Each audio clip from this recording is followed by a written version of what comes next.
मैं हूं आबिद हुसैन शेख, आपका खैर मकदम है 4TV न्यूज कर्नाटक एक्सप्रेस में। IMA ज्वेलर्स कंपनी का घोटाला, आतंकित ग्राहक। बेंगलुरु शिवाजी नगर में स्थित IMA ज्वेलर्स कंपनी के मालिक मंसूर खान का कल ऑडियो वायरल हुआ था, जिसमें मंसूर खान ने खुदकुशी करने की बात कही थी, जिसके चलते ग्राहकों में अफरा तफरी मच गई।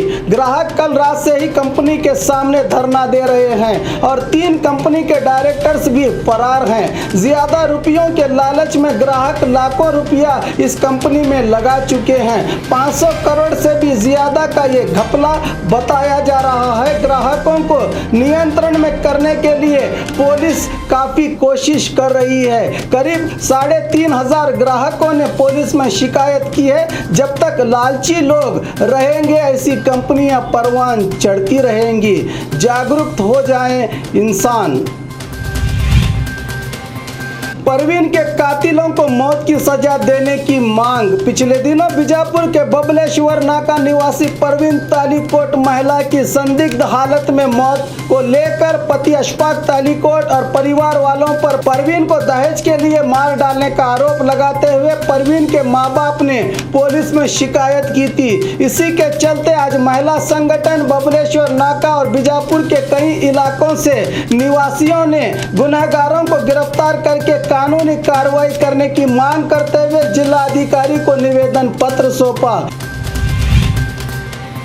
नंदी विग्रह का अपमान करने वाला पुलिस की गिरफ्त में। पिछले शनिवार को बीजापुर जिला बागेवाड़ी तालुका के गोड़संगी ग्राम के बसवेश्वर देवस्थान में स्थित नंदी विग्रह के गले में चप्पलों का हार डाला गया, जिसके कारण ग्राम में आतंक की स्थिति पैदा हो गई थी। पुलिस ने यह काम करने वाले गोड़संगी ग्राम के 32 साल बसप्पा डोडमनी को गिरफ्तार कर लिया है।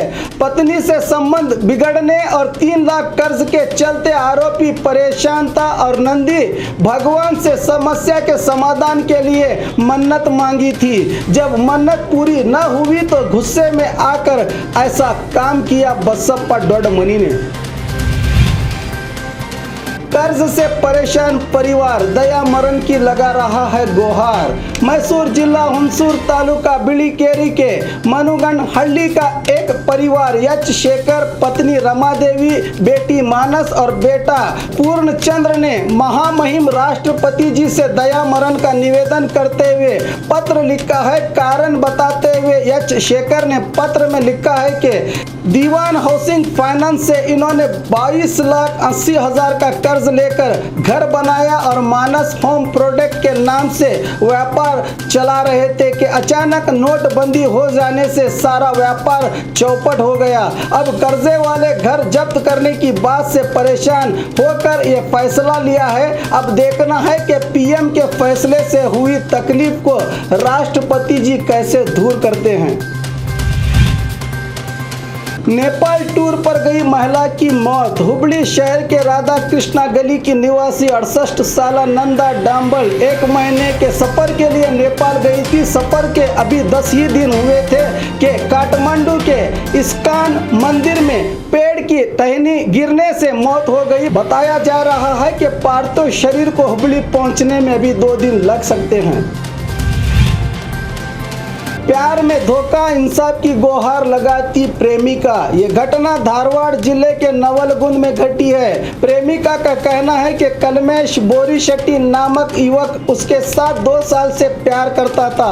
पिछले हफ्ते तिरुपति ले गया और वहीं पर शादी रचाई। 2 दिन लॉज में रहे। अब कलमेश प्रेमिका को हुबली में छोड़कर फरार हुआ है। मोबाइल भी बंद कर दिया है, जिसके चलते प्रेमिका ने सोशल मीडिया में लोगों से मदद की गुहार लगा रही है। महिला थाने भी पहुंचकर कलमेश को ढूंढने की गुहार लगा रही है प्रेमिका। बताया जा रहा है कि कलमेश किसी बड़े सियासी नेता का बेटा है, तो पुलिस भी शिकायत लेने से इनकार कर रही है। क्या युवती को इंसाफ मिलेगा, ये देखना अभी बाकी है। बीजापुर बागलकोट मिल्क फेडरेशन को 2 करोड़ 92 लाख का मुनाफा।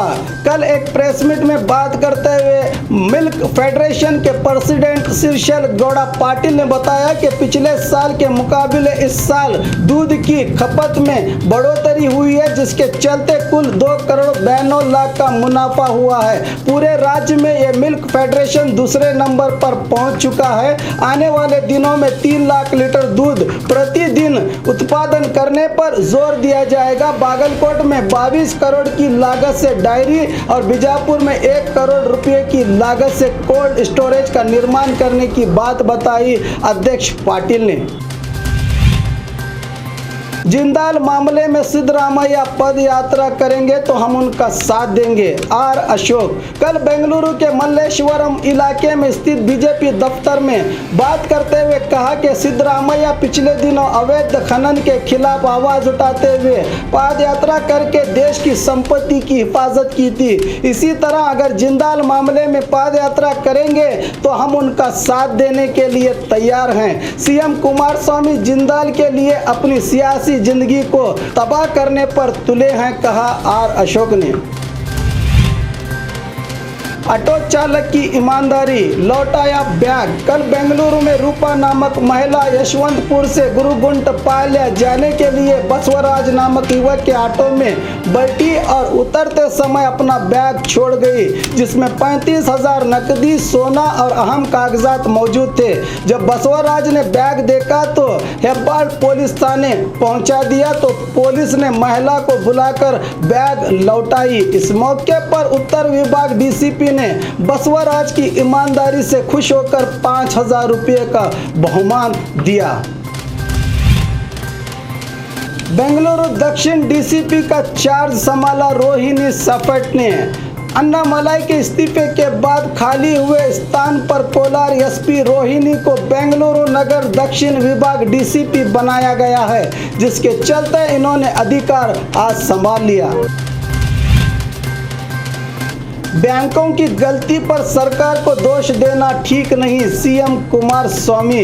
आज विधानसभा में प्रगति सभा में बात करते हुए सीएम कुमारस्वामी ने बताया कि कर्ज माफ के बाद कुछ किसानों के खातों से वापस सरकार को रुपया जमा होने की घटना यादगीर के कुछ राष्ट्रीय बैंकों में घटी है। ऑडिट के समय ये जानकारी मिली है कि करीब 13,988 किसानों के खातों में गड़बड़ हुई है, जिसके लिए बैंक्स को स्पष्टीकरण देने को कहा गया है। इसी विषय की चर्चा के लिए 14 जून को बैंक्स की सभा बुलाई गई है। इसके लिए सरकार को दोष देने वाले मीडिया से निवेदन किया कि हकीकत समझने के बाद ही रिपोर्ट करें। जब बैंक अधिकारी खुद ही कह रहे हैं कि ये गड़बड़ उन्हीं की वजह से हुई है, फिर भी मीडिया सरकार का ढिंडोरा पीट रही है।